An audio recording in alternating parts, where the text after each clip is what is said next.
ഈശോയിൽ ഏറ്റവും സ്നേഹിക്കപ്പെട്ട സഹോദരി സഹോദരന്മാരെ, സുഖമാണല്ലോ. ഭയങ്കര ടെൻഷൻ അടിച്ചിരിക്കണോരിക്കുന്നത് ബലം പിടിച്ചിരിക്കുന്നു. എന്നോട് ദേഷ്യം പോലെ നോക്കണം. എന്നോട് ദേഷ്യമൊന്നുമില്ല. ഞാൻ ഒന്നും ചെയ്തിട്ടില്ല. ഒന്നും ചെയ്തിട്ടില്ലേ?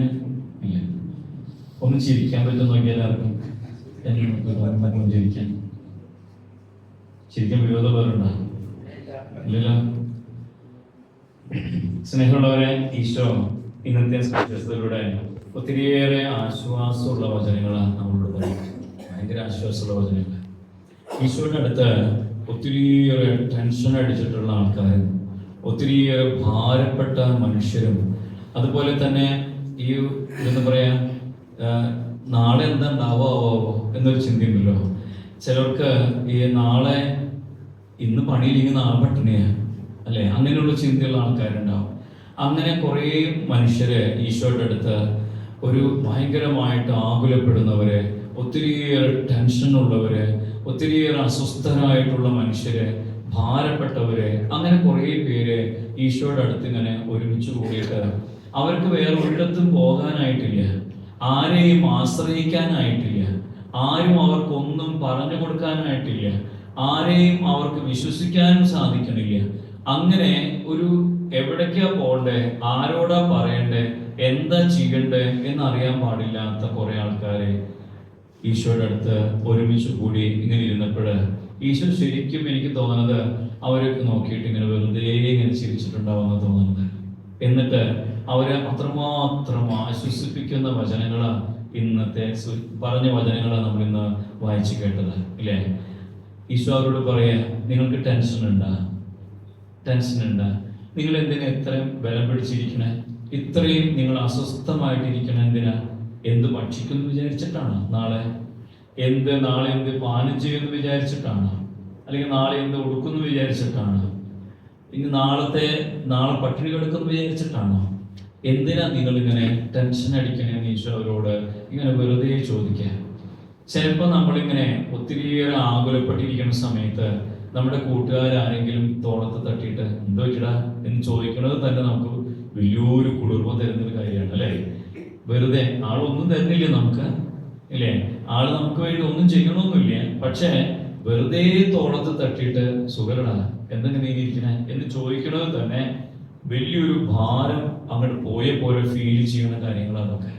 ഏതാണ്ട് അതുപോലെ ഈശോയുടെ അടുത്ത് കൂടിയിട്ടുള്ള ആൾക്കാരോട് വളരെ സിമ്പിളായിട്ട് ഈശോ ഇങ്ങനെ വെറുതെ ചോദിക്കാൻ, അങ്ങനെയൊന്നും ടെൻഷൻ അടിക്കേണ്ട ആവശ്യമില്ലെന്നേ, ഞാനില്ലേ എന്നുള്ള രീതിയിലാണ് ഈശോ അവരോട് ചോദിക്കണേ. ഈശോ എന്നിട്ട് അവരോട് രണ്ട് കാര്യങ്ങളാണ്, രണ്ട് ഉപമകളാണ് പറയണേ. ഈശോ ഒരു മൈതാനത്ത് ഇരുന്നിട്ടാണ് ഇതൊക്കെ പറയണേ. ഒരു മലയുടെ മുകളിൽ ഇങ്ങനെ ഇരുന്നിട്ട് താഴ്വാരങ്ങളിൽ ഇങ്ങനെ ജനങ്ങൾ ഇങ്ങനെ നിറയെ ഇരിക്കുന്ന സമയത്താണ് ഈശോ ഇങ്ങനെ പറയണേ. അപ്പൊ തീർച്ചയായിട്ടും അതിലൂടെ കുറെ പക്ഷികൾ ഇങ്ങനെ പറന്നിങ്ങനെ പോകണ്ടാവും. ഈശോ ആ പക്ഷികളെ നോക്കിയിട്ടാ ഈശോ അവരെ ചൂണ്ടിക്കാണിക്കുന്നൊക്കെ ആ പക്ഷികളെ നോക്കിയ അതിലൊരു വിതയ്ക്കുന്നുണ്ടാ, കൊയ്യുന്നുണ്ടാ, അറപ്പൊരയിൽ സൂക്ഷിക്കുന്നുണ്ടാ? ഒന്നുമില്ലേ ഇല്ലേ. അവർക്ക് പക്ഷെ ടെൻഷനുണ്ടോ? വലിയ ടെൻഷനുണ്ടോ അവർക്ക്? നാളെ എന്തെങ്കിലും ഭക്ഷിക്കാൻ കിട്ടാവോ എന്നതിനെ കുറിച്ച് എന്തെങ്കിലും ടെൻഷൻ അവർക്ക് ഉണ്ടാകും ഇല്ലേ. അവര് രാവിലെ കൂട്ടിൽ നിന്ന് പുറത്തിറങ്ങുന്നു, അവരന്വേഷിക്കുന്നു, അവർ കണ്ടെത്തുന്നു, അവർക്ക് പറ്റിയ ഭക്ഷണം അവർ കൊത്തി തിന്നുന്നു. വൈകുന്നേരം വീണ്ടും ഒറ്റങ്ങൾ കൂട്ടിലേക്ക് പോകണം ഇല്ലേ. ആ പക്ഷികളെക്കാളൊക്കെ എത്ര വിലപ്പെട്ട ആൾക്കാരാണ് നിങ്ങൾ ഇല്ലേ. പക്ഷികളുടെ പോലെ നിങ്ങൾ അല്ല, അതിനേക്കാളും വിലപ്പെട്ട സൃഷ്ടികളാണ് ദൈവത്തിന്റെ, അതിനേക്കാളും വിലപ്പെട്ട സൃഷ്ടികളാണ് നിങ്ങൾ. എന്നിട്ട് നിങ്ങളെ ദൈവം ആരുമില്ലാത്ത രീതിയിൽ നിങ്ങളെ പറഞ്ഞേക്കോ, വിട്ടുകളയോ? ഇല്ലെന്നേ. നിങ്ങളെന്തിനാ അങ്ങനെ വിചാരിക്കണേ? അങ്ങനെ വിചാരിക്കേണ്ട കാര്യമേ ഇല്ലെന്ന് ഈശോ അവരോട് പറയാം. പിന്നെ തീർച്ചയായിട്ടും ഈശോ ഒരു മൈതാനത്ത് അങ്ങനെ ഇരിക്കണേ. തീർച്ചയായിട്ടും അവിടെ കുറെ പൂക്കളൊക്കെയുള്ള ലില്ലി ചെടികളുണ്ടാവും. ഈശോ ആ ലില്ലി ചെടികൾ നോക്കിയിട്ട് പറയാം, നോക്കിയാൽ ലില്ലി ചെടികൾ നോക്കിയാൽ അതിലുണ്ടായിരുന്ന പൂക്കൾ കണ്ട എന്ത് രസം കാണാൻ. ആ പൂക്കള് അതുപോലെ അണിയിച്ചൊരുക്കിയിട്ടുണ്ട് ദൈവം തമ്പുരാൻ അല്ലെ. എന്ത് രസമുള്ള പൂക്കളാ. ലില്ലിപ്പൂവിനെ കാണാൻ തന്നെ നല്ല രസമുണ്ട്. വെളുത്ത ലില്ലിപ്പൂവുണ്ട് അല്ലെ, ചുവന്നതുണ്ട്, റോസ് കളറിലുള്ളതുണ്ട്. ഈ ലില്ലിപ്പൂക്കളൊക്കെ ഇതുപോലെ ഇത്രയും സുന്ദരമായിട്ട് അണിയിച്ചൊരുക്കിയത് ആരാ? ദൈവം അല്ലെ, ഈശോയാ. ഈ അണിയിച്ചൊരുക്കിയിട്ടുള്ള ദൈവം നിങ്ങളെ അതിനേക്കാൾ ഇതിന്ന് വിരിയും നാളെ വാടിപ്പോവും, അങ്ങനത്തെയാണോ നിങ്ങള്? ആണോ? അല്ല, നിങ്ങൾ അതിനേക്കാളൊക്കെ വിലപിടിപ്പുള്ള ആൾക്കാരാ. പിന്നെ നിങ്ങളെ ദൈവം വിട്ടുകളയോ? ഇല്ല, അതിനേക്കാളും വിലപിടിപ്പുള്ളവരാ നിങ്ങൾ. ഈശോ എന്നിട്ട് പറയാ, അതുകൊണ്ട് നിങ്ങൾ അല്പം പോലും ആകുലപ്പെടേണ്ട കാര്യമില്ല. ഇനി എന്താ ഉണ്ടാവുക എന്നതിനെ കുറിച്ച്, ഭാവിയിൽ എനിക്ക് എന്താ സംഭവിക്കുക എന്നതിനെ കുറിച്ച് അല്പം പോലും ആകുലപ്പെടേണ്ട കാര്യമില്ല. നിങ്ങൾ എന്നിൽ ആശ്രയിച്ചാൽ മതി. ശരിക്കും ദൈവത്തില് ആശ്രയിച്ചാൽ മതി. നിങ്ങളെന്നെ തമ്പുരാനെ കൈവെള്ളയിൽ ഇങ്ങനെ കൊണ്ടു നടക്കും. പിന്നെ നമുക്ക് എന്താ വേണ്ടത്? ഇത്രയും ഉറപ്പുള്ള ഒരാള് ഇത്രയും ഉറപ്പോടുകൂടി പറയുന്ന കാര്യം വിശ്വസിക്കാനായിട്ട് നമുക്ക് സാധിച്ചു കഴിഞ്ഞു കഴിഞ്ഞാല് ആ വിശ്വാസത്തിന്റെ പുറത്ത് ജീവിക്കാനായിട്ട് എന്ത് രസം പറയാം. അങ്ങനെ വിശ്വസിക്കാനായിട്ട് സാധിച്ചതിന്റെ പേരിലാണ് ശരിക്കും പറഞ്ഞു കഴിഞ്ഞാല് നിങ്ങളിവിടെ വരണതും നിങ്ങളിവിടെ ഉടുക്കണതും നിങ്ങളിവിടെ ഭക്ഷിക്കണതും ഒക്കെ ഇല്ലേ? ഈ സ്ഥാപനത്തിൽ നിങ്ങൾ വിചാരിക്കണുണ്ടോ കുറെ കാശിങ്ങനെ കെട്ടിട്ട് വെച്ചിട്ടുണ്ടെന്ന്? വിചാരിക്കുന്നുണ്ടോ? നിങ്ങൾ വിചാരിക്കുന്നുണ്ടോ നിങ്ങൾക്ക് 2-3 ആഴ്ചക്ക് കഴിക്കാനുള്ള ഭക്ഷണം ഇവിടെ ശരിക്കും അട്ടിയിട്ടിട്ട് വെച്ചിട്ടെന്ന് വിചാരിക്കുന്നുണ്ടോ? ഇല്ല. നിങ്ങൾ കണ്ടിട്ടുണ്ടാവും ചിലപ്പോഴൊക്കെ അതാത് ദിവസത്തേക്കുള്ള സാധനം ആരെങ്കിലും കൂടെ കൊണ്ടുവരും. കണ്ടിട്ടുണ്ടോ ഓട്ടോറിക്ഷ? ഇല്ലേ? അതാത് ദിവസത്തേക്കുള്ള സാധനം കൊണ്ടുവരും. നാളേക്ക് ചിലപ്പോൾ ഒന്നും ഉണ്ടാവില്ലേ, പക്ഷെ നാളെ കാലത്താകുമ്പോഴേക്കും ഇവിടെ എവിടുന്നെങ്കിലും എത്തും. അങ്ങനെയായ സ്ഥാപനം അല്ലേ? അങ്ങനെയാണ്. അത് തമ്പുരാന്റെ ഒരു കലയാണ്. തമ്പുരാൻ അങ്ങനെ ഉറപ്പ് തന്നിട്ടുണ്ടെങ്കിൽ ആ തമ്പുരാനിൽ നമുക്ക് ആശ്രയിക്കാനായിട്ട് സാധിച്ചു കഴിഞ്ഞാലുണ്ടല്ലോ നമ്മുടെ എല്ലാവരുടെയും ലൈഫ് അങ്ങനെയാണ്. ഭയങ്കര സേഫാണ്. നമ്മൾ ശരിക്കും ഭയങ്കര സേഫാണ്. നമ്മൾ സാധാരണ പറയാറുണ്ടല്ലോ, വായ കീറിയവൻ തരും, അത് ഉറപ്പാ. നമ്മളൊക്കെ പറയാറുള്ളത് അത് അല്ലേ? അങ്ങനെ തമ്പുരാൻ നമ്മളെ സൃഷ്ടിച്ചു വിട്ടിട്ടുണ്ടെങ്കിൽ സംരക്ഷിക്കാനും ആർക്കറിയാൻ? തമ്പുരാൻ അറിയാം. നമ്മൾ അതിനെ ഉടക്ക് വെക്കാതിരുന്നാൽ മാത്രം മതി അല്ലെ? നമ്മളായിട്ട് വേണ്ടാന്ന് പറയാതിരുന്നാൽ മതി, നമ്മളായിട്ട് ഉല്ലംഘിക്കാതിരുന്നാൽ മതി, നമ്മളായിട്ട് തമ്പുരാന് പണിയാൻ പോവാതിരുന്നാൽ മതി. ഇല്ലേ? തമ്പുരാൻ മോനെ തിന്നോടാന്ന് പറയുമ്പോ എനിക്ക് സൗകര്യമില്ല എന്ന് പറയാതിരുന്നാൽ മതി. മനസ്സിലായ? തമ്പുരാൻ നമ്മളിങ്ങനെ കൂട്ടിക്കൊണ്ട് ഇങ്ങനെ വരുമ്പോഴേ അതെ നീ വേണേ പൊക്കോ, എനിക്ക് വേറെ പണിയുണ്ടെന്ന് പറയാതിരുന്നാൽ മതി. തമ്പുരാന്റെ കൂടെ ഇങ്ങനെ നിന്ന് കഴിഞ്ഞു കഴിഞ്ഞാല് അങ്ങനെ നമുക്ക് വിശ്വസിക്കാനായിട്ട് സാധിച്ചാൽ തമ്പുരാൻ ഇങ്ങനെ കൂട്ടി നടക്കും നമ്മളെ. നമുക്ക് ഒത്തിരിയേറെ അസ്വസ്ഥതകളും ഒത്തിരിയേറെ ഭാരങ്ങളും ഉണ്ടാകും.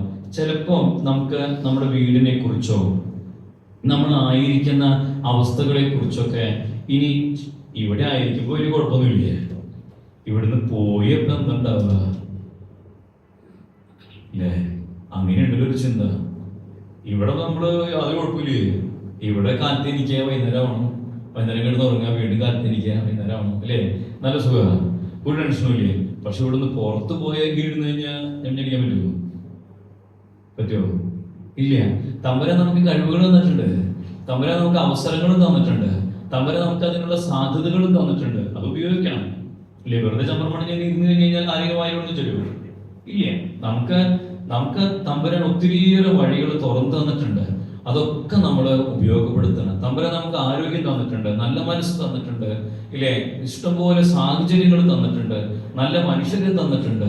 അവരെല്ലാവരോടും സഹകരിക്കുകയും നല്ല രീതിയിൽ ജോലിയെടുക്കുകയും നന്മയ്ക്കായിട്ട് പ്രവൃത്തിയൊക്കെ ചെയ്യുമ്പോൾ തമ്പുരാൻ പിന്നെ നമ്മൾ ഒരു കാരണവശാലും ഉപേക്ഷിക്കില്ല എന്നുള്ളതാണ് എല്ലാവരുടെയും സാക്ഷ്യത തന്നെയാണ്. മനുഷ്യനായിട്ട് ജനിച്ചിട്ട് നമ്മൾ ഇത്രയും നാളിങ്ങനെ ജീവിച്ചിട്ടുണ്ടെങ്കിൽ നമ്മുടെ കഴിവുകൊണ്ടൊന്നുമല്ല.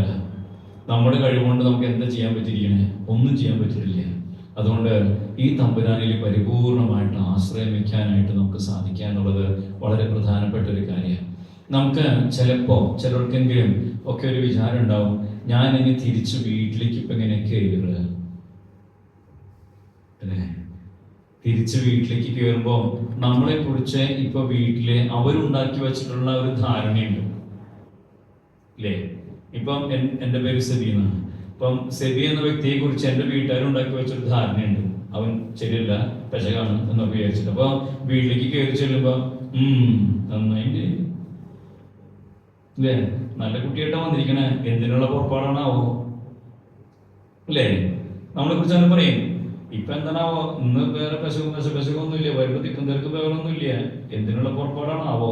ആർക്കിട്ട് പണിയാനാണാവോ വന്നിരിക്കണേ അല്ലേ? നമ്മളെ കുറിച്ച് പലരും പല രീതിയിലാണ് കാണുക.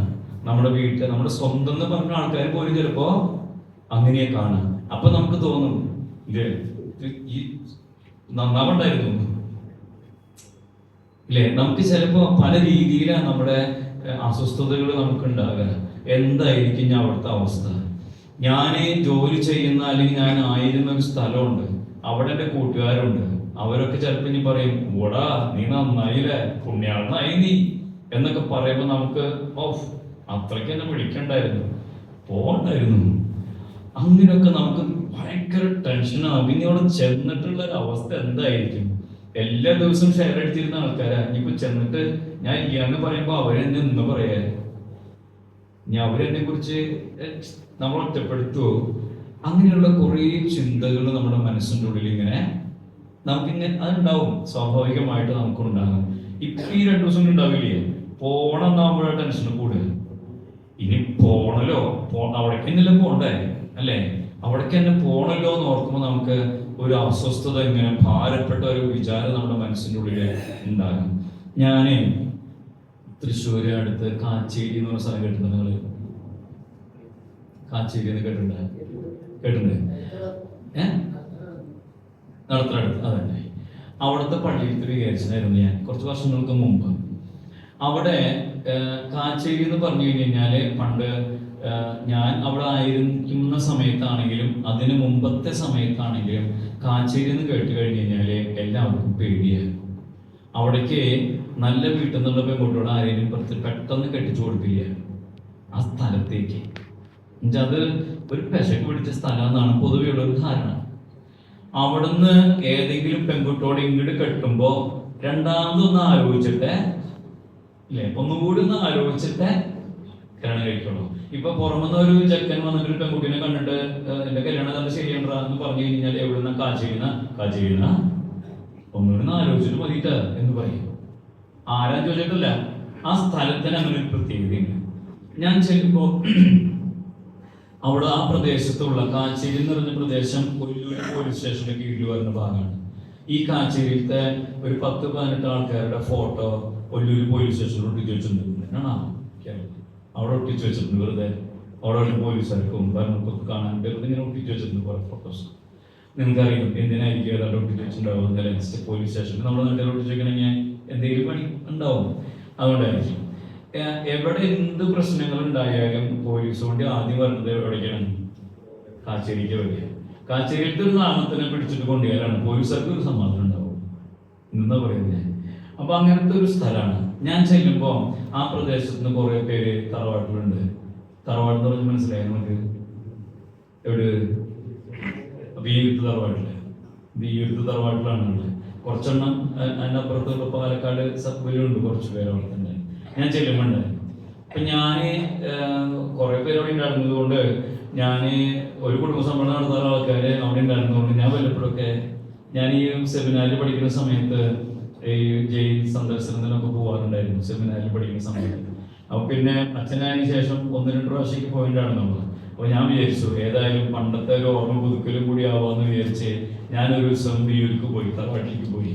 അങ്ങനെ തറവാട്ടിൽ ചെന്നപ്പം അവിടുത്തെ വാർഡനായിട്ടുള്ള പോലീസുകാരൻ ഭയങ്കര സന്തോഷത്തോടുകൂടി എന്നെ സ്വീകരിച്ചു. ഞാൻ പറഞ്ഞു ഇങ്ങനെ കുറച്ച് ആൾക്കാരോട് എൻ്റെ സ്വന്തക്കാരോട് ഉണ്ട്, അവരെ കാണാൻ വേണ്ടി വന്നതെന്നൊക്കെ പറഞ്ഞു കഴിഞ്ഞപ്പോൾ എല്ലാവരെയും കാണാൻ പറ്റിയില്ല എന്ന്, എന്നാലും കുറച്ച് പേരൊക്കെ ഒന്ന് കാണാനായിട്ട് അദ്ദേഹം അനുവദിച്ചു. വളരെ സ്നേഹത്തോടു കൂടി അങ്ങനെ ഒരു വലിയ വശപ്പശകില്ലാത്ത ഒരു വാർഡനായതുകൊണ്ട് നമ്മൾ സ്നേഹത്തോടു കൂടി കാണിക്ക് വന്നു. എൻ്റെ ഇടവകയില് ഈ കുടുംബ പ്രതിഷ്ഠ നടക്കുമ്പോൾ കുടുംബ പ്രതിഷ്ഠയ്ക്ക് ഞാൻ പറഞ്ഞിട്ടുണ്ട് എല്ലാവരും വീട്ടിലുണ്ടാകും, അല്ലെങ്കിൽ എല്ലാവരും വീട്ടിലേക്ക് വരുന്ന ദിവസം വേണം നമ്മൾ കുടുംബ പ്രതിഷ്ഠ നടത്താൻ. കാരണം ആ വീടിനെ ഈശോയുടെ തിരുഹൃദയത്തിന്, അത് ഈശോയുടെ സ്നേഹത്തിന് സമർപ്പിച്ച് പ്രാർത്ഥിക്കുന്ന ദിവസമാണ് അവിടുത്തെ അച്ഛൻ. അത് കുടുംബത്തെ സംബന്ധിച്ചിടത്തോളം വളരെ വളരെ പ്രധാനപ്പെട്ട ഒരു ദിവസമാണ്. പിന്നെ അച്ഛൻ അന്ന് ആ കുടുംബത്തിലെ അംഗങ്ങൾ താമസിക്കുന്ന ആ വീട് വെഞ്ചിരിച്ച് പ്രാർത്ഥിക്കുന്നു. അപ്പൊ നമ്മൾ ആ വീട്ടുകാർക്ക് വേണ്ടിയിട്ടാണ് ആ വെഞ്ചിരിപ്പ് നടത്തുന്നത്. അപ്പൊ അതുകൊണ്ട് വീട്ടിലത്തെ എല്ലാവരും വീട്ടിലുണ്ടാവണം. വീട്ടിലത്തെ എല്ലാവരും അന്ന് ദിവസം രാവിലെ വിശുദ്ധ കുർബാനയ്ക്ക് വരണം, വിശുദ്ധ കുർബാന സ്വീകരിക്കണം. എന്നിട്ട് നന്നായിട്ട് ഒരുങ്ങിയിട്ട് വേണം അന്ന് ഈ അച്ഛൻ പ്രതിഷ്ഠയ്ക്ക് വരുമ്പം എല്ലാവരും വീട്ടിൽ ഒരുങ്ങി നിൽക്കേണ്ടതെന്ന് അച്ഛൻ പറഞ്ഞിട്ടുണ്ടായിരുന്നു എൻ്റെ ഇടവക്കാരായിട്ടുള്ള ആൾക്കാരോട്. അപ്പൊ അങ്ങനെ അച്ഛൻ വീട്ടിൽ ചെന്നിട്ട് കുടുംബ പ്രതിഷ്ഠ നടത്തുകയും വീട് വെഞ്ചരിക്കുകയും ചെയ്യും. മണിക്കാട് മുപ്പാട് അവർ അന്ന് ദിവസം രാവിലെ അതിന് തലേദിവസം കുമ്പസാരിച്ചിട്ടുണ്ടാവണം. അന്ന് വിശുദ്ധ കുർബാന സ്വീകരിച്ച് അവിടെ വീട്ടിൽ ചെന്ന് എല്ലാവരും ഒരുമിച്ച് വീട്ടിലുള്ള സമയത്താണ് അച്ഛൻ കുടുംബ പ്രതിഷ്ഠ നടത്തുക. അങ്ങനെ പറഞ്ഞപ്പോ അവിടുത്തെ 1-2 ചേച്ചിമാര് വന്നിട്ട് പറഞ്ഞു, അച്ഛാ എൻ്റെ ഭർത്താവ് തറവാട്ടില, പെട്ടെന്ന് പരോട് കിട്ടുമെന്ന് തോന്നണില്ലേ? അപ്പൊ ഞാൻ എൻ്റെ വീട്ടിലെങ്ങനെ എല്ലാവരും ഉണ്ടാവുക? അപ്പോഴെനിക്ക് ഒരു ആശയം തോന്നി, പരിചയമുള്ള ആളാണുള്ളതാണ്, ആളോട് പറഞ്ഞു കഴിഞ്ഞാൽ വല്ല പരോട് കിട്ടാവോ? വെറുതെ ചോദിക്കുമ്പോൾ ആരും ചോദിക്കണ്ടല്ലോ, കിട്ടി പോയാൽ വാക്കല്ലേ, അത്രയല്ലേ ഉള്ളൂ. അങ്ങനെ ഞാൻ ഈ ചേച്ചിയോട് പറഞ്ഞു, എൻ്റെ പേര് പറയാ വാർഡിനോട്, എന്നിട്ട് വെറുതെ ഒന്ന് ചോദിച്ചു നോക്കി ചിലപ്പോൾ സമ്മതിച്ചാലാ എന്ന് പറഞ്ഞു. ഈ ചേച്ചി ചെന്നിട്ട് ചോദിച്ചു, എൻ്റെ ചേട്ടനോടെയുണ്ട്, പരോട് കിട്ടേണ്ട കാലൊന്നും ആയിട്ടൊന്നുമില്ല, 3 വർഷത്തേക്കാണ് അവിടെ തറവാട്ടിൽ ജീവിക്കേണ്ട ആള്. 3 വർഷം കഴിഞ്ഞിട്ട് വരുള്ളൂ. ചെന്നിട്ട് 6 മാസമായിട്ടുള്ളൂ. ഇനി 2.5 വർഷം കൂടി ഉണ്ട്. സാധാരണഗതിയിൽ 1 വർഷം അല്ലെങ്കിൽ 1.5 വർഷം കഴിയാണ്ട് തറവാട്ടിൽ നിന്ന് പോരാൻ അനുവദിക്കാറില്ല. സാറ് അനുവദിക്കുകയാണെങ്കിൽ എൻ്റെ വീട്ടില് പ്രതീക്ഷിച്ചുണ്ട്, ഇങ്ങനൊരു പരിപാടിയുണ്ട്, അച്ഛൻ എല്ലാവരും ഉണ്ടാവണമെന്ന് പറഞ്ഞിട്ടുണ്ട്, ഒറ്റ ദിവസത്തേക്ക് ഒന്ന് കൊണ്ടുപോകാൻ അനുവദിച്ചു കഴിഞ്ഞാൽ വലിയ ഉപകാരമായി സാറേ എന്ന് പറഞ്ഞിട്ട് ചെന്ന് പറഞ്ഞു കഴിഞ്ഞപ്പോ അച്ഛൻ പറഞ്ഞു, എവിടെ നിങ്ങളുടെ വീട് ഇങ്ങനെ ചോദിച്ചു കഴിഞ്ഞപ്പോ എൻ്റെ പേര് പറഞ്ഞു. ഞാനപ്പോ നേരത്തെ പോയിട്ടുണ്ടായിരുന്നല്ലോ, അപ്പൊ എന്നെ പരിചയപ്പെട്ടിട്ടുണ്ട്. അങ്ങനെയുള്ള ഒരു പരിചയത്തിന്റെ പേരിലോ എന്തോ അറിയില്ല, സാറ് പറഞ്ഞു ഒറ്റ ദിവസത്തേക്ക് തരുള്ളൂട്ടാ, മതി, ഒറ്റ ദിവസത്തേക്ക് മതി. അങ്ങനെ ആ ചേച്ചി ചേട്ടനെ 1 ദിവസത്തേക്ക് പരോളിന് ഇറക്കി. 4 മണിക്ക് വന്നു, നേരെ ഒല്ലൂർ സ്റ്റേഷനിൽ പോയിട്ട് ഒപ്പിടുന്നു. ഒല്ലൂർ സ്റ്റേഷനിൽ പോയിട്ട് ഒപ്പിട്ടു. പിറ്റന്ന അന്ന് വലിയ കുമ്പസാരിക്കുക, പിറ്റന്ന കാലത്ത് കുർബാന കാണുക, കുർബാന സ്വീകരിക്കുക, പ്രതിഷ്ഠ ഉച്ച നേരത്ത് പ്രതിഷ്ഠ നടത്തും. ഉച്ച കഴിഞ്ഞ് 2 മണിയാകുമ്പോൾ വീണ്ടും ഒല്ലൂർ ഒപ്പിട്ടിട്ട് വേണം വീട്ടിലേക്ക് പോകാനായിട്ട്. അങ്ങനെ 4 മണിക്ക് മുമ്പ് വീട്ടിലെത്തണം. അങ്ങനെ ഒരു ചേട്ടൻ വന്നു പോയി. അപ്പോ ബാക്കി വേറെ ചേച്ചിക്ക് ഒരു ആഗ്രഹം, നിന്റെ ചേട്ടൻ വന്നല്ലോ, എന്റെ ചേട്ടനെ വിടുവോ? അങ്ങനെ ഈ ചേച്ചി പോയിട്ട് ചോദിച്ചു. അങ്ങനെ 6-7 പേരെ അവിടുന്ന് പരോളിൽ വിട്ടു. ചോദിച്ചവരെ മിക്കവാറൊക്കെ വിട്ടിട്ടുണ്ട്. പിന്നെ ചിലവരെ ഈ വിട്ട് കഴിഞ്ഞ പെശകളുടെ ചില ടീമോടൊന്നും അവർക്ക് അറിയാലോ, അങ്ങനത്തെ കുറച്ചൊരു 4-5 പേര് കിട്ടിയില്ല. ഒരു 6-7 പേർക്ക് അങ്ങനെ പരോള് കിട്ടി. അങ്ങനെ പരോള് കിട്ടിയിട്ട് വന്നിട്ടുള്ളതില് ഒരു ചേട്ടൻ, ഒരു 10-65 വയസ്സായിട്ടുണ്ട്. ആ ചേട്ടൻ 4:30-5 മണിയായപ്പോ വീട്ടിലെത്തിയിട്ട് ചേച്ചി പറഞ്ഞു, ചേട്ടാ കുമ്പസാരിക്കാൻ കേട്ടാ. അപ്പൊ ചേട്ടൻ പറഞ്ഞു, ഞാൻ കുമ്പസാരിക്കാം. 5 മണിയായി, 6 മണിയായി, 7 മണിയായി. ചേട്ടൻ പോണാല് ചേച്ചിക്ക് ടെൻഷനായി. കുമ്പസാരിച്ചപ്പോ സ്വീകരിച്ചിട്ടുണ്ടെങ്കിൽ നാളെ പ്രതിഷ്ഠയ്ക്ക് വരില്ലേ, ചേട്ടനെ കൊടുന്നു വെറുതെ പുലി പോലെ എന്ന് ചേച്ചി 7 മണിയാകുമ്പോൾ ചേച്ചി പറഞ്ഞു, ചേട്ടാ കുരിശുമീനടിച്ച് കുമ്പസാരിക്കണം. അപ്പൊ ചേട്ടൻ പറഞ്ഞു, കുമ്പസാരിക്കാൻ പറഞ്ഞില്ലേ എന്ന് പറഞ്ഞു. അത് കഴിഞ്ഞ് 8 മണിയായി, 9 മണിയായി, ചേട്ടൻ കുമ്പസാരിക്കാൻ പോയില്ലേ. അപ്പൊ ചേച്ചി 9 മണിയാകുമ്പോ ചേച്ചി എൻ്റെ അടുത്തേക്ക് ഓടി വന്നു, അച്ഛാ ചേട്ടനെ കൊടുത്തിട്ട് ആളെ കുമ്പസാരിക്കാൻ പറ്റില്ലേ. അപ്പൊ ഞാൻ പറഞ്ഞു, കുമ്പസാരിച്ചിട്ട് കാര്യം നടക്കില്ലേ, ചേട്ടൻ വന്നിട്ട് കാര്യമില്ലേ, നമുക്ക് കുമ്പസാരിച്ചൊക്കെ മനസ്സിലിരിക്കാൻ നല്ല പറഞ്ഞിരിക്കണേ. ചേച്ചി ഇവിടുന്ന് 8 മണി 9 മണിയാകുമ്പോ തിരിച്ചു വീട്ടിൽ പോയിട്ട് ചേട്ടനോട് പറഞ്ഞു, ചേട്ടാ കുമ്പസാരിക്കണം. കുമ്പസാരിച്ച് പറ്റുള്ളൂ, അച്ഛക്ക് ഉറങ്ങാൻ കിടക്കും. 10 മണി വരെ പോണേ, അച്ഛ ഉറങ്ങാൻ കിടക്കുമ്പോ പോയിട്ട് കുമ്പസാരിച്ചിട്ട് പോവാ. ഞാൻ കുമ്പസാരിക്കാൻ വന്നില്ലേ, നീ എപ്പോഴും ഇടയ്ക്ക് മനസ്സിലാവില്ലേ എന്നൊക്കെ പറഞ്ഞ് ചേച്ചിട്ട് കയറി. ചേച്ചി പിന്നെ മിണ്ടാൻ പോയില്ലേ. ഈ ചേട്ടൻ ഒരു 11:30-11:45 എന്റെ മുറിയുടെ വാതിൽമ തട്ടി, അച്ഛാ ഞാൻ കിടന്നു. ഞാൻ വിചാരിച്ചു, ധാരാളം ഈ വാതിൽ നേരത്തെ വന്ന് വിളിക്കണേ.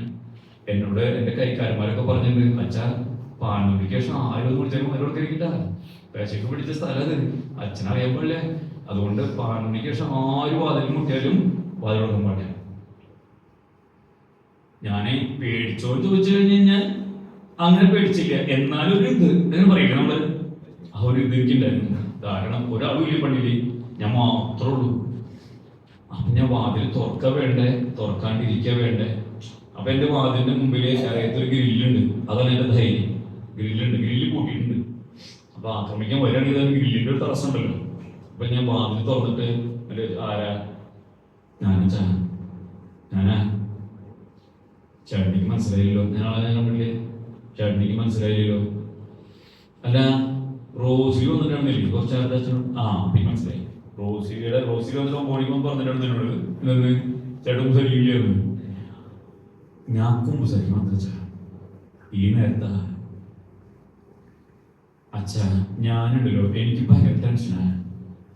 ഞാൻ കുമ്പസാരിച്ചിട്ട് ഉണ്ടോന്ന് ചോദിച്ചു കഴിഞ്ഞാൽ പണ്ടെപ്പോഴും കുമ്പസാരിച്ചിട്ടുണ്ട്.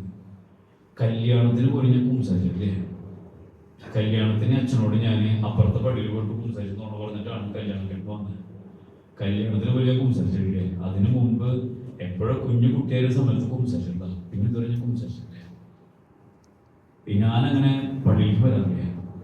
അതുകൊണ്ട് ഞാൻ ഈ പള്ളിയിലേക്കൊക്കെ വന്നിട്ട് അച്ഛനടുത്ത് കുമ്പസാരിക്കാൻ വരുന്നത് ആരെങ്കിലും കണ്ടു കഴിഞ്ഞ അച്ഛൻ ശരിയാവില്ല. അതുകൊണ്ട് എല്ലാവരും പോയിട്ട് വരാന്ന് വെച്ചിട്ട് ഞാൻ വന്നതാ. ഞാനൊരു പ്രാവശ്യം ഇറങ്ങിയതാ ഒരു 10 മണിയായപ്പോ. അപ്പൊ പള്ളിയുടെ മുമ്പിൽ ഒരു പാലുണ്ട്. ആ പാലത്തുമ്പോ കുറച്ചൊരു വർത്താനം പറയുന്നുണ്ട്. അപ്പൊ ആ നേരത്തെ ഞാൻ കടന്നു കഴിഞ്ഞാൽ എല്ലാവരും ചോദിക്കില്ലേ എവിടേക്കണ്ടാ ചോദിക്കില്ലേ. അപ്പൊ അവിടെ എന്തെങ്കിലും മറുപടി പറയണേ. ഞാൻ വെറുതെ പള്ളിക്ക് പോയില്ലോ, വെറുതെ പള്ളിയിൽ പോകും, അത് ഒരിക്കലും പോകത്തിലാണ്. അപ്പൊ ഞാൻ തിരിച്ചു പോയതാ. ഇപ്പൊ ഞാൻ നോക്കിയപ്പോ അവർ പോയി. അതുകൊണ്ട് ഞാൻ വന്നതാ. കുമ്പസാരിക്കാണ്ട് നാളെ കുർബാന സ്വീകരിക്കാൻ പറ്റില്ലല്ലോ, കുമ്പസാരിക്കണം എന്ന് പറഞ്ഞു. അപ്പൊ ശരി എന്നാ വാ എന്ന് പറഞ്ഞു. ഞാൻ വാതിൽ തുറന്ന് കാത്തിക്ക് കയറ്റം ചെറിയൊരു വിഷമിക്കില്ലായിരുന്നു. എന്നാലും ഇല്ലേ, നമ്മൾ ധൈര്യം സംഭരിച്ച് കുമ്പസാരിക്കാൻ വന്നാണോ. അങ്ങനെ ആളെനകത്ത് കുമ്പസാരിച്ച് കുമ്പസാരിക്കാനായിട്ട് അത്യാവശ്യം 2.25 മണിക്കൂർ നേരം ഞാൻ എടുത്തിട്ടുണ്ട്. ഒരു 12:45 1 മണിയായപ്പോൾ എൻ്റെ മുറിയിൽ നിന്ന് കുമ്പസാരം കഴിഞ്ഞിട്ട് പോയി. സത്യം പറഞ്ഞു കഴിഞ്ഞാൽ ആ മനുഷ്യൻ ഉറങ്ങിയിട്ടില്ല. കാരണം എൻ്റെ കപ്പ്യാര് സാധാരണ 5:15 കപ്പ്യാര് വരിക. 5:30 മണിയടിക്കും പള്ളിയിൽ. 5:15 കപ്പ്യാര് വരും. കപ്പ്യാര് വരുമ്പോൾ ഈ മനുഷ്യൻ പള്ളിയുടെ മുമ്പിലുണ്ട്. കാരണം പള്ളിയിലേക്ക് 5:30 മണിയടിച്ചു കഴിഞ്ഞ് കഴിഞ്ഞാൽ 6 മണിക്ക് കൊമ്പ് തുടങ്ങും. ഒരു 5:45 കഴിയുമ്പോൾ ഓരോരുത്തർ പള്ളിയിലേക്ക് വന്നു തുടങ്ങും. ഈ ആൾക്കാർ വരണേക്കാളും മുമ്പാട് പള്ളിയിൽ കയറി ഇരിക്കാൻ വേണ്ടിയിട്ടാണ് ഈ മനുഷ്യൻ നേരത്തെ വന്ന് നിൽക്കുന്നത്. 1 മണിയായപ്പോൾ എൻ്റെ മുറിയിൽ നിന്ന് ഇറങ്ങിപ്പോയ ആള് 5 മണിക്ക് മുമ്പ് പള്ളിയുടെ മുമ്പിൽ ഉണ്ടാവണമെങ്കിൽ സത്യമായിട്ടാണെന്ന് ഉറങ്ങില്ല. എന്താ ടെൻഷൻ? എന്താ? ഞാൻ ഈ പള്ളിയിൽ പോയി കഴിഞ്ഞ് കഴിഞ്ഞാല് ഇല്ലേ, വർഷങ്ങളായിട്ട് കല്യാണക്കെട്ടിന് പള്ളി വന്നതാ, പിന്നെ പള്ളി വന്നിട്ടില്ലേ. കുട്ടികളുടെ കുർബാന സ്വീകരണത്തിന് അച്ഛൻ നിർബന്ധിച്ചിട്ടും ആള് പള്ളി വന്നിട്ടില്ല. ആദ്യമായിട്ട് ഇല്ലേ, കുറെ വർഷങ്ങൾ കഴിഞ്ഞിട്ട് പള്ളിക്ക് വരേണ്ട ഭയങ്കര ടെൻഷൻ ഇല്ലേ. അത് നമുക്ക് പറഞ്ഞാൽ മനസ്സിലാവില്ലേ. അങ്ങനത്തെ ഒരു ടെൻഷൻ അനുഭവിച്ചവർക്ക് പെട്ടെന്ന് മനസ്സിലാവും ഇല്ലേ. വല്ലാത്തൊരു ടെൻഷൻ. ഈ മനുഷ്യൻ കപ്പ്യാര് പള്ളിയുടെ വാതിൽ തുറന്ന വശം അകത്ത് കയറിയിട്ട് പള്ളിയുടെ ബാക്കിലൊരു കുമ്പസാരം കൂടി കിടക്കുന്നുണ്ട്. അതിന്റെ ചള്ളയിൽ ഒരു ചെറിയ സ്ഥലമുണ്ട്, അവിടെ പോയിരുന്നു സമാധാനം. ഇനി ആര് പള്ളിയിലേക്ക് ഇങ്ങോട്ട് കയറി വന്ന് വരുമ്പോഴും ആളിനെ കാണില്ല. വാതിലിന് കുമ്പസാരം കൂടി ഇടയ്ക്ക് ഒരു ചള്ളയിലാണ് ഇരിക്കുന്നത്. ഞാൻ ആരും കാണില്ല. വാതിൽ തുറന്ന് എടുക്കണം. വാതിലിന് കുർബാന ഞാൻ അടയ്ക്കണം. അപ്പൊ അവിടെ ചെന്നിരിക്കുന്ന ആള് കുർബാന തുടങ്ങി. ആള് എഴുന്നേറ്റ് നിൽക്കുന്നുണ്ട്. ഞാൻ ശ്രദ്ധിക്കുന്നുണ്ട് ഇയാൾ തന്നെ. ഞാൻ എൻ്റെ അടുത്ത് വന്നതാണല്ലോ. അപ്പൊ ആള് കുർബാനയ്ക്ക് എല്ലാവരും നിൽക്കുമ്പോൾ നിൽക്കുന്നുണ്ട്, എല്ലാവരും മുട്ടെത്തുന്നുണ്ട്, എല്ലാവരും ഇരിക്കുന്നുണ്ട്, എല്ലാ കാര്യങ്ങളും ചെയ്യുന്നുണ്ട്. പ്രാർത്ഥന ചൊല്ലുണ്ടെന്ന് എനിക്ക് അറിയാൻ പാടില്ല. പക്ഷെ ആള് ഇതൊക്കെ കഴിഞ്ഞിട്ടുണ്ടല്ലോ. അന്ന് ആള് ഈ മറ്റേ എന്നെ കണ്ടിട്ട് ഒരു 9 മണിയായപ്പോൾ എന്നെ കണ്ടിട്ട് പോയത്. ആള് പറയാ, ഓശാനയുടെ സമയമൊക്കെ ആയപ്പോ പുള്ളിക്കാരൻ അറിയാം ഇനി കുർബാന സ്വീകരിക്കേണ്ട സമയം ആയിന്ന്. അപ്പോഴാണ് പുള്ളിക്ക് ഇങ്ങനെ നെഞ്ചിങ്ങനെ പെടപെട അടിച്ചു തുടങ്ങിയത്. എന്താ കാരണം എന്നറിയാം? നിങ്ങൾക്ക് പറയാൻ പറ്റും എന്തായിരിക്കും കാരണം? കുർബാന സ്വീകരിക്കുന്ന എവിടേക്ക് വരണം? എവിടേക്ക് വരണം? ഇവിടെ വരണം ഇല്ലേ? ആള് ഇരിക്കുന്നത് എവിടെയാ? ഇരിക്കുന്നത് എവിടെയാ? ഏറ്റവും ബാക്കില്. അപ്പോഴാണ് പറ്റിയ ചതി മനസ്സിലായത്. ഫ്രണ്ടിൽ എവിടെയെങ്കിലും ചള്ളലിരുന്നെങ്കിലേ ഇതുവരെ വരണ്ടിരുന്നുള്ളൂ. ആള് പറയാ കുർബാന സ്വീകരിക്കാണ്ട് രക്ഷയില്ലല്ലോ, കുർബാന സ്വീകരിക്കണല്ലോ. അതിന് വേണ്ടിയിട്ടാണല്ലോ ആള് തലേദിവസം വന്നതും പരോളി കിട്ടി വന്നത്, വിശുദ്ധ കുർബാന സ്വീകരിക്കണല്ലോ, കുമ്പസാരിച്ചതും. അവിടെ നിന്ന് വരാണ്ടിരിക്കാൻ പറ്റില്ല. ആള് പറയാ ഞാൻ അവിടുന്ന് എഴുന്നേറ്റിട്ട് ആ ചള്ളേന്ന് ഇങ്ങോട്ട് പുറത്ത് കിടക്കാൻ കാണിച്ച പാട് അച്ഛന് പറഞ്ഞ മനസ്സിലാവില്ല. അച്ഛന് പറഞ്ഞ മനസ്സിലാവില്ല, ആർക്കും മനസ്സിലാവില്ല. വെച്ചാ ഞാൻ അവിടുന്ന് എഴുന്നേറ്റിട്ട് ഓരോ സ്റ്റെപ്പ് വെക്കുന്നതോറുണ്ടല്ലോ നാട്ടുകാർ മുഴുവൻ, പള്ളിയത്തുള്ളവർ മുഴുവൻ എന്നെ നോക്കൂലേ, എന്നെ നോക്കും. അവരൊക്കെ വിചാരിക്കും ഇതെന്ത് ഇവനിവിടെ, ഇവൻ പള്ളി വന്നു തുടങ്ങിയ എന്നൊക്കെ വിചാരിക്കില്ലേ. ആള് പറയാ ഞാൻ ഇടയ്ക്ക് വെച്ച് കെട്ടിമറിഞ്ഞ് വീറിട്ട് ചത്തുപോകുന്നു ഞാൻ വിചാരിച്ചു.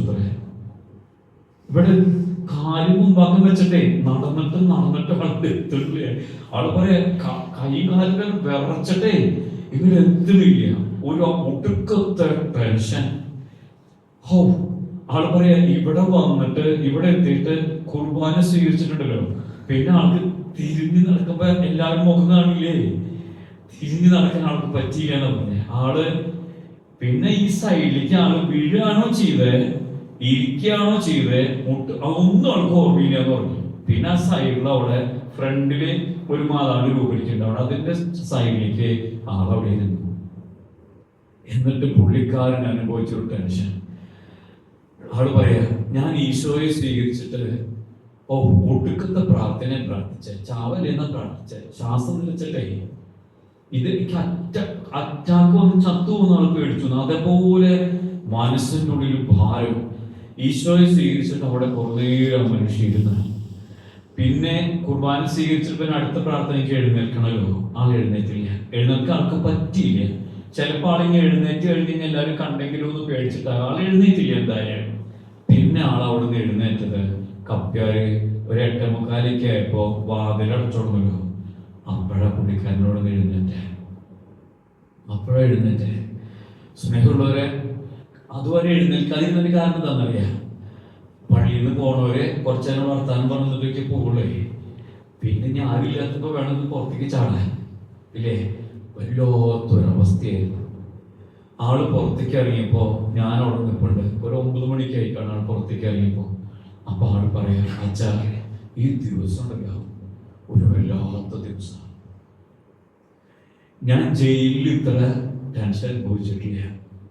ഞാൻ കുറ്റക്കാരനാണെന്ന് കോടതി വിധിച്ചപ്പോ ഇത്ര ടെൻഷൻ അനുഭവിച്ചിട്ടില്ല. പക്ഷെ ഇന്ന് ഞാൻ ചെയ്തു പോയിട്ടുള്ള എല്ലാ തെറ്റുകൾക്കുള്ള ടെൻഷൻ അനുഭവിച്ചിട്ടുണ്ട് ഞാനിന്ന്.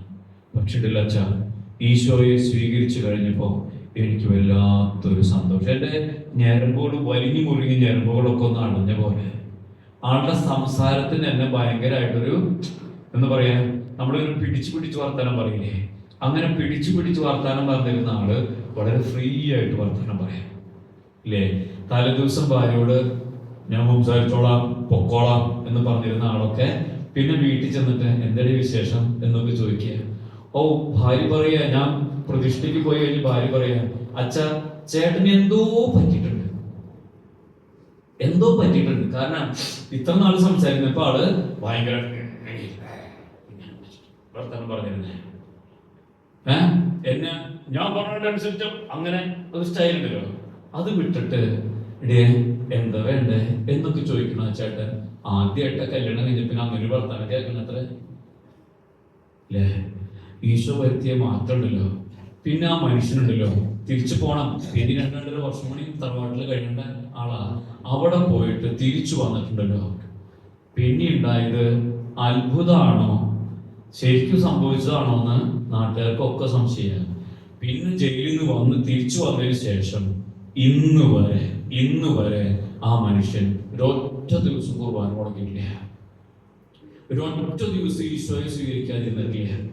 1 മാസം പോലെ എല്ലാ മാസം ആൾ കുമ്പസാരിക്കും. ചിലപ്പോണ്ടല്ലോ രാവിലെ ഒരു കുർബാനയാണെങ്കിൽ അതിനും വരും, 10 മണിക്ക് ഒരു കുർബാനയാണെങ്കിൽ അതിനും വരും. ആള് പറയണമെന്നറിയാം, കുറേ കടം വീട്ടണ്ടെന്ന്. എത്ര വർഷത്തെ കടം വീട്ടാളെ?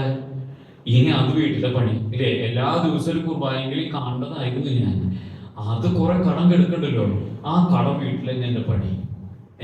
ഇപ്പൊ ആൾ അവിടുത്തെ കുടുംബസമ്മേളന യൂണിറ്റിന്റെ സെക്രട്ടറിയാണ്. ഞാൻ നാളെ കണ്ടു ആളെ അടുത്ത ദിവസം ഞാൻ കണ്ടപ്പോ ആള് പറയാം, ഞാൻ കുടുംബസമ്മേളന യൂണിറ്റ് സെക്രട്ടറിയുടെ സാർ. ആള് ഭയങ്കര ആക്റ്റീവായി, നല്ല മനുഷ്യനായി. സ്നേഹമുള്ളവരെ, നമുക്കുള്ള ടെൻഷൻ ഉണ്ടല്ലോ, അത് നമ്മൾ വെറുതെ ഉണ്ടാക്കുന്ന ടെൻഷനാണ്. ഈ ടെൻഷനും ഈ അസ്വസ്ഥതയും ഈ ഭാരമൊക്കെ ഉണ്ടല്ലോ, ആർക്ക് മാറ്റാൻ പറ്റുമെന്നറിയാം? ആർക്ക് മാറ്റാൻ പറ്റും? ഈശോയ്ക്ക് മാത്രമേ പറ്റുള്ളൂ. ഈശോയ്ക്ക് മാത്രമേ പറ്റുള്ളൂ. ആൾക്ക് കുടുംബത്തിൽ വീട്ടുകാരുണ്ടായിരുന്നില്ലേ? വീട്ടുകാർ എന്തെങ്കിലുമൊക്കെ പറഞ്ഞിട്ടുണ്ടാവും. ഇത്രയും വർഷം ജീവിച്ചാലും ഒരുമിച്ച് എന്തെങ്കിലുമൊക്കെ പറഞ്ഞിട്ടുണ്ടാവും. കൂട്ടുകാരുണ്ടായിരുന്നില്ലേ? കൂട്ടുകാർ എന്തെങ്കിലുമൊക്കെ പറഞ്ഞിട്ടുണ്ടാവും. ഇത്രയും വർഷം അവരുണ്ടായിരുന്നില്ലേ കൂട്ടിനെ? ഇല്ലേ? കൂടെ ജീവിച്ചിരുന്ന ആൾക്കാർ വേറെ, തറവാട്ടിലത്തെ ആൾക്കാരും അല്ലാത്ത ആൾക്കാരും ഒക്കെ ആയിട്ട് കുറെ ആൾക്കാരുണ്ടാവും. ആൾക്ക് ഇല്ലേ? ബന്ധുക്കൾ ഉണ്ടായിട്ടുണ്ടാവും, അയൽപ്പക്കക്കാരുണ്ടായിട്ടുണ്ടാവും, കുറെ പേര് പറഞ്ഞിട്ടുണ്ടാവും. കുറെ പേര് ആളോട് പറഞ്ഞിട്ടുണ്ടാവും, അവൻ ഈ വഴിക്ക് പോകണ്ട, നന്നായിക്കോളും എന്നൊക്കെ പറഞ്ഞിട്ടുണ്ടാവും. പക്ഷേ അതൊക്കെ വിട്ടിട്ട് ഒറ്റ ദിവസം കൊണ്ട് ആള് ഇല്ലേ, ഈ ഒരാള് തൊട്ട് കഴിഞ്ഞപ്പോ, ഈ ഒരാളുടെ സ്പർശനം കിട്ടി കഴിഞ്ഞപ്പോ ആളുടെ ജീവിതത്തിൽ വന്ന മാറ്റമുണ്ടല്ലോ. ഇല്ലേ? ആള് നിങ്ങളെപ്പോലെ ഇപ്പൊ 8 ദിവസം ഇരുന്നിട്ട് ധ്യാനം കൂടിയിട്ടൊന്നുമില്ലേ? കൂടിയിരുന്ന ഇല്ലേ? ഒന്നും കൂടിയില്ലേ? പക്ഷേ ഈ ആള് തൊട്ടുള്ളൂ. തൊട്ട് കഴിഞ്ഞപ്പോ പിന്നെ ആൾക്ക് കിട്ടിയത് ഒരു ഒടുക്കത്തെ ധൈര്യം. ഇല്ലേ? എല്ലാറ്റിനെയും അഭിമുഖീകരിക്കാൻ, എല്ലാവരുടെ മുഖത്ത് നോക്കി വർത്താനം പറയാൻ. വെറുതെ ആള് കുടുംബസമ്മേളന യൂണിറ്റ് സെക്രട്ടറി ആവില്ലല്ലോ. ആവോ? ആരെങ്കിലും ആക്കോ? ഇല്ലേ? ഇങ്ങനത്തെ ഒരാളെ ആരെങ്കിലും ആക്കോ? ഇല്ലേ? അല്ലേ? ഒരു വലിയൊരു മാറ്റം അത് ഈ ആള് തൊട്ട് കഴിഞ്ഞാൽ ഉണ്ടാവുന്നതാ. അതുകൊണ്ട് ഇന്നത്തെ സുവിശേഷത്തിന് നമ്മൾ മറക്കാൻ പാടില്ല എന്ന് ഞാൻ വിചാരിക്കാം. 2 ഉപമകളാണ് ഈശോ പറഞ്ഞേ. എന്തൊക്കെയാ? ഒന്നെന്തിനെ നോക്കിയിട്ട് പറഞ്ഞേ? ആകാശത്തിലെ പക്ഷികളെ പോലെ. അതുപോലെ ഫ്രീ ആയിട്ട്, ഫ്രീ ബേർഡ് എന്ന് പറയാറില്ല നമ്മളിപ്പോ, ചിലപ്പോ ഫ്രീ ആയിട്ട് നടക്കാൻ പറ്റുന്ന ആൾക്കാരാണ് നമ്മള്. അതുപോലെ സുന്ദരിയായിട്ടുള്ള ലില്ലിപ്പൂവിനെ പോലെ ആകാൻ പറ്റുന്ന ആൾക്കാരാണ് നമ്മൾ ഒടുക്കത്തെ സുന്ദരന്മാരാണ്. ഇല്ലേ? ഇപ്പം അവിടെ നിങ്ങള് താഴെ വർത്താനം പറഞ്ഞിരുന്നപ്പോ വർത്താൻ പറയായിരുന്നേ, ഇല്ലേ? നിങ്ങളിവിടെ വന്ന് മുടി വെട്ടി, നഖം വെട്ടി, നല്ല ഡ്രസ്സൊക്കെ ഇട്ടപ്പോ ഒടുക്കത്തെ സുന്ദരന്മാരാന്ന് പറഞ്ഞ ചേച്ചിമാരെ താഴെ നിന്നിട്ട് പറഞ്ഞിരുന്നു. ഇവിടെ ഒടുക്കത്തെ സുന്ദരന്മാരത്ര നിങ്ങള്, ഇല്ലേ? കാണാൻ എന്ത് ഭംഗി അയാളെ കാണാനൊക്കെ പറഞ്ഞിരുന്നത്. ഇല്ലേ? ഒടുക്കത്തെ സുന്ദരന്മാരാ. നമ്മുടെ മുഖത്തിന് നമ്മൾ സാധനം പറയാറില്ലേ, ഒരു മുഖദൃഷ്ടി എന്ന് പറയുന്ന സാധനം ഉണ്ടല്ലോ. ഇല്ലേ? മുഖം എല്ലാവരും കുറിച്ചും മുഖദൃഷ്ടി എന്ന് പറയും നമ്മള്. ചിലവരെ ഒറ്റ നോട്ടത്തിൽ കണ്ടാൽ തന്നെ നമുക്ക് ഇഷ്ടാവും. ഇല്ലേ? അവരുടെ പ്രേമം തോന്നിയിട്ട് അങ്ങനെയൊന്നുമില്ല. ചിലരെ കണ്ടു കഴിഞ്ഞാൽ നമ്മൾ കൊള്ളാലോ എന്ന് തോന്നും. ചിലരെ കണ്ടു കഴിഞ്ഞാൽ നമ്മൾ പറയും ആള് ശരിയല്ല കേട്ടാ, നമ്മളപ്പോ പറയും. ഇല്ലേ? പറയില്ലേ? അയാളെ പെശകായിട്ട് ആയകാരം പറയണതാണ്. അല്ല, നമ്മുടെ സ്വഭാവം എവിടെ എഴുതിച്ചിട്ട് മുഖത്ത് എഴുതിച്ചിട്ട്. ഈ പോലീസുകാർ കള്ളം പഠിപ്പിക്കുന്നത് എങ്ങനെയാണ്? നമ്മുടെ മുഖത്ത് കള്ളം എഴുതി വെച്ചിട്ടുണ്ടേ, എഴുതി വെച്ചിട്ടുണ്ട്. ഇല്ലേ? നമ്മുടെ ചെറുപ്പത്തിൽ നിന്ന് ആലോചിക്കില്ലേ? മാഷുമാരാണെങ്കിലും നമ്മുടെ മാതാപിതാക്കളാണെങ്കിലും നമ്മളെ എന്തെങ്കിലും കുടുത്തക്കേട് കാണിച്ചു കഴിഞ്ഞാൽ അപ്പൊ പൊക്കും. ഇല്ലേ? നീ ചെയ്തിട്ടുണ്ടാ, എനിക്കറിയാം നിന്റെ മുഖം കണ്ടറിയാം നീ ചെയ്തിട്ടുണ്ട്, നീ നോണേ പറയണമെന്ന് എനിക്ക് അറിയില്ലേ? നമ്മളോട് പറഞ്ഞിട്ടുണ്ട്, നമ്മുടെ ആയാലും പറയാറുണ്ട്. ഇല്ലേ? അത് നമ്മുടെ മുഖത്ത് എഴുതി വെച്ചിട്ടുണ്ട്. ഇല്ലേ?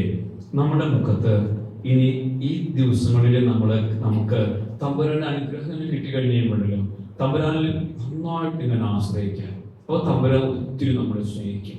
ആ ഒത്തിരി സ്നേഹത്തിലൂടെ കുറേ അനുഗ്രഹങ്ങൾ നമുക്ക് സ്വീകരിക്കാനായിട്ട് പറ്റും. അപ്പൊ നമ്മുടെ മുഖഭാവമൊക്കെ ഇവിടെ മാറും.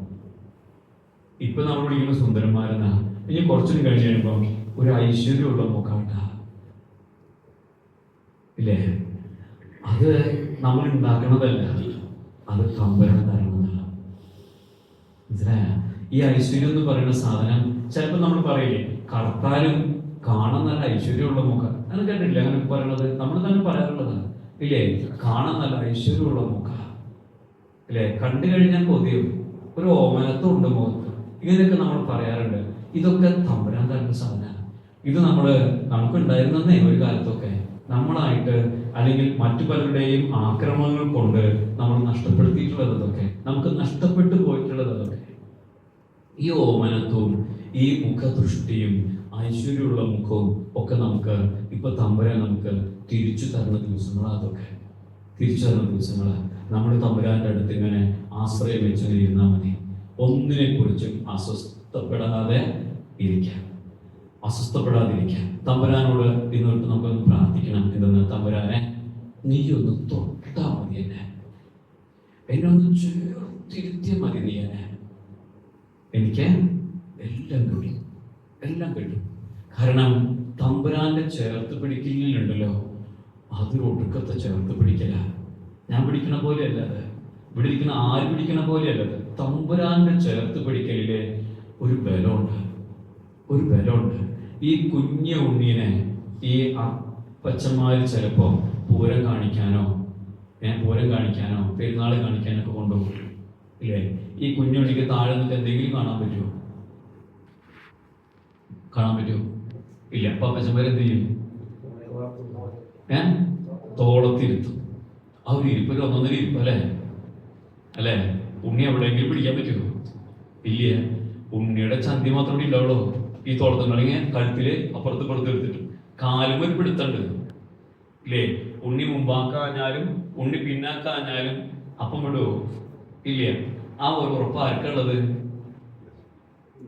ഉണ്ണിക്കുണ്ട്. അല്ലെങ്കിൽ ഉണ്ണിന്റെ കൂടെ നമ്മളാരെയും കയറിയിരിക്കും. ഒരാളുടെ പുറത്ത് അങ്ങനെ കയറിയിരിക്കോ? വിട്ടു പോവാന്ന് പേടിയുണ്ടാവുന്നില്ല, അതുകൊണ്ടാണ്. പക്ഷെ ഉണ്ണിക്ക് ആ പേടിയില്ല അല്ലേ? അതൊരു ഉറപ്പാ, ഒരു ഉറപ്പാ. അത് അപ്പൻ ഉണ്ണിക്ക് കൊടുക്കണ ഉറപ്പാണ്. തമ്പുരാന്റെ അടുത്ത് അങ്ങനെയാണ്. തമ്പുരാൻ ഇങ്ങനെ ചേർത്ത് പിടിച്ചാണ്ടല്ലോ, ഒടുക്കത്തെ ഉറപ്പാ. നിന്നെ കൈവിടില്ലെന്ന് പറഞ്ഞാൽ കൈവിടില്ല. നിന്നെ ഞാൻ ചേർത്ത് പിടിച്ചിട്ടുണ്ടെന്ന് പറഞ്ഞു കഴിഞ്ഞു കഴിഞ്ഞാൽ പിന്നെ എപ്പോഴും തമ്പുരാന്റെ ചാരി തന്നെയാണ്. നിന്നെ ഞാൻ നോക്കിക്കോളാന്ന് പറഞ്ഞിട്ടുണ്ടെങ്കിൽ തമ്പുരാൻ നമ്മളെ നോക്കിക്കോളാം. നീ എന്റെ സ്വന്തമാണെന്ന് പറഞ്ഞിട്ടുണ്ടെങ്കിൽ നമ്മളല്ലാന്ന് പറഞ്ഞാലും തമ്പുരാൻ സമ്മതിക്കില്ല. നമ്മൾ കുതറിയാലും തമ്പുരാൻ നമ്മളെ കുതറാൻ സമ്മതിക്കില്ല. കാരണം തമ്പുരാൻ പറയും, മോനെ, നീ എത്ര കുതറിയിട്ട് കാര്യമില്ല, നീ എന്റെ സ്വന്തം. നീ എന്ത് കുരുത്തക്കേട് കാണിച്ചാലും ഞാൻ സമ്മതിക്കില്ലടാ. നീ എന്റെ ചാരത്ത, നീ എന്റെ ഒക്കത്ത, നീ എന്റെ മാറോട് ചേർന്നിട്ട. നമുക്ക് പ്രാർത്ഥിക്കേണ്ടത് തന്നെയാണ്, തമ്പുരാനെ നിന്റെ അടുത്ത് ഇങ്ങനെ ഇരിക്കാൻ. നീ എന്നെ തൊട്ടാലും മതി, എനിക്കത് വലിയ ആശ്വാസമാണ്. ആ വലിയ ആശ്വാസം നമുക്ക് കിട്ടണാനായിട്ട് നന്നായിട്ട് പ്രാർത്ഥിക്കണം. നമ്മുടെ ഒക്കെ ജീവിത സാഹചര്യങ്ങൾ ഓരോന്നും അല്ലെ? എല്ലാവർക്കും ഒരുപോലെയാവോ? അല്ല, ഒരാൾക്കും ഒരേപോലത്തെ ഒന്നും ഉണ്ടാവില്ല. ഒക്കെ വ്യത്യസ്തങ്ങളായിട്ടുള്ളത്. നമ്മുടെ വ്യത്യസ്തങ്ങളായിട്ടുള്ള ജീവിത മേഖലകളിലെ വ്യത്യസ്തമായിട്ടുള്ള അനുഭവങ്ങളിലൂടെ ജീവിച്ചു പോന്നിട്ടുള്ളവരെ നമ്മളെല്ലാവരും, ഓരോരുത്തർക്കും ഓരോ കഥയാണ്. 2-3 സിനിമ എടുക്കാനുള്ള സാധനം ഓരോരുത്തരുടെ കയ്യിൽ ഇല്ലേ? ഇഷ്ടം ചിലർക്ക് 2-3 പോരെ, ഒന്നുമില്ല. ഇഷ്ടം പോലെ സിനിമ കഥയുണ്ട് ഓരോരുത്തരുടെ ജീവിതത്തിൽ ഇല്ലേ? ഈ തമ്പുരാൻ എല്ലാം കാച്ചിക്കുറിക്ക് അറിഞ്ഞിരിക്കണോ ഇല്ലേ? ഓരോരുത്തരുടെ സാഹചര്യം വെച്ചിട്ട് ഓരോരുത്തരെ ഏറ്റവും സുന്ദരമായിട്ട് കൈകാര്യം ചെയ്യാനായിട്ട് ഇവിടെയുള്ള ആൾക്കാർക്ക് പറ്റുമോ? പറ്റില്ല. പക്ഷെ ഈ ഇരിക്കുന്ന ആൾക്ക് പറ്റും. അതുകൊണ്ട് തമ്പുരാനിൽ നമുക്ക് നന്നായിട്ട് വിശ്വസിക്കാം, തമ്പുരാനിൽ നമുക്ക് പൂർണ്ണമായിട്ട് ആശ്രയിക്കാം. എന്നിട്ട് തമ്പുരാനോട് നന്നായിട്ട് പ്രാർത്ഥിക്കാം. ഈ ദിവസങ്ങളിലെ തമ്പുരാനെ, എന്നെ ഒന്ന് തൊട്ടാൽ മതി, നീ എന്നെ ഒന്ന് ചേർത്തിരുത്തിയാൽ മതി. എനിക്ക് ആഗ്രഹമുണ്ട് നിന്റെ കൂടെ ഇരിക്കാൻ. ചേർത്തിരുത്തിയാൽ മതി നീ എന്നെ, എനിക്കെല്ലായി. അത്രേ വേണ്ടു. പിന്നെ തമ്പുരാൻ നോക്കിക്കോളും. അങ്ങനെ തമ്പുരാന്റെ അടുത്ത് തമ്പുരാൻ ചേർത്ത് പിടിക്കുമ്പോൾ സൗകര്യമില്ലാട്ട മോനെ എന്ന് നമ്മൾ തമ്പുരാനോട് പറയാതിരുന്നാൽ മാത്രം മതി. നമ്മൾ കൊതറരുത്, നമ്മൾ കൊതറാൻ പാടില്ല, ഉല്ലംഘിക്കാൻ പാടില്ല, എതിർക്കാൻ പാടില്ല. നമ്മൾ അവനോട് ചേർന്നിരിക്കുക മാത്രം ചെയ്യാൻ, ബാക്കിയൊക്കെ ആൾ നോക്കി. ഉറപ്പുണ്ടാ? ആ